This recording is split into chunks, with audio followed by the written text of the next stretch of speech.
Hey everybody, today on Henry's How To's, I'm going to show you how to make Indian chicken mulligatawny. Let's get straight into it. Alright guys, so for this recipe we'll start off with one brown onion and slice through the middle, and all we want to do with our onion is finely dice it.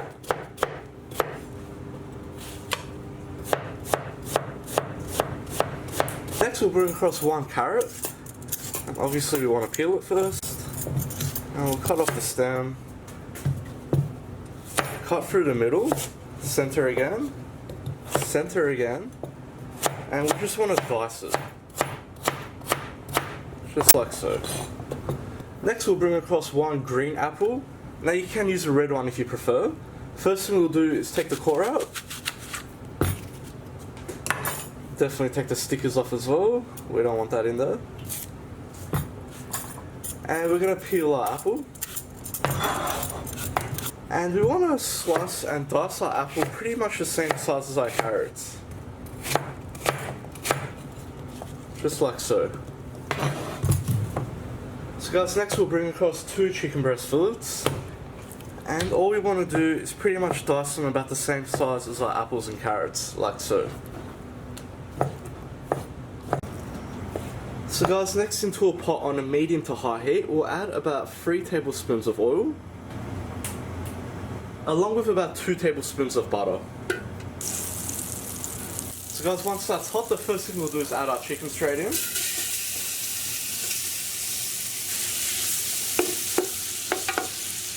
Once your chicken starts to brown, we'll go ahead and add in our onions, carrots and apples.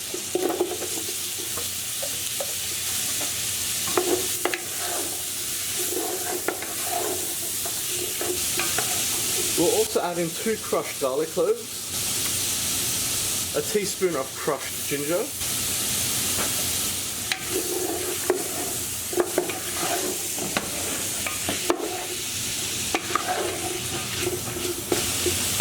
season with 2 teaspoons of salt,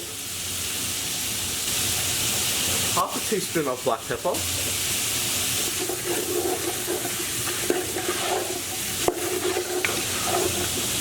so once your chicken has browned all over, we'll turn our heat down to low to medium. And I'm going to add in a 400 gram can of diced tomatoes.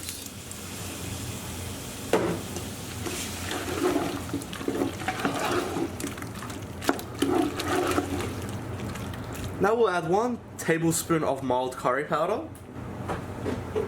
1 teaspoon of ground cumin, 1 teaspoon of dried thyme, 1 teaspoon of paprika, 1 teaspoon of turmeric, half a teaspoon of ground cinnamon, and we'll top this up with 4 cups of chicken stock. And I'm also going to add in a 1/4 cup of basmati rice. All I've done is just wash this, and it's obviously raw.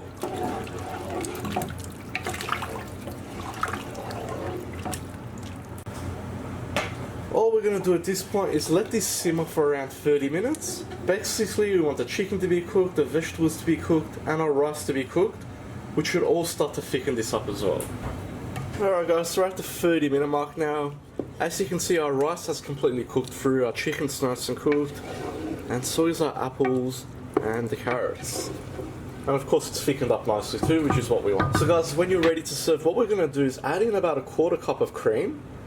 I'm just using regular cream, but you can also use coconut cream if you prefer. And then just using a stick blender, we just want to blitz this a couple of times. So guys, just like that, we still want it to have a bit of a thick consistency. You can go all the way fine if you like, but try and leave it a bit chunky. And let's go ahead and serve. Alright, and there we have it. I'll just finish it up with some finely chopped spring onions on top. And that's all there is to it. Ready to be served up on its own, or of course with some naan bread. I hope you like that guys. Please like, share and subscribe. You can follow me on Facebook, Snapchat and Instagram. If you've got any comments or suggestions, just leave them at the bottom, and I'll see you all next time.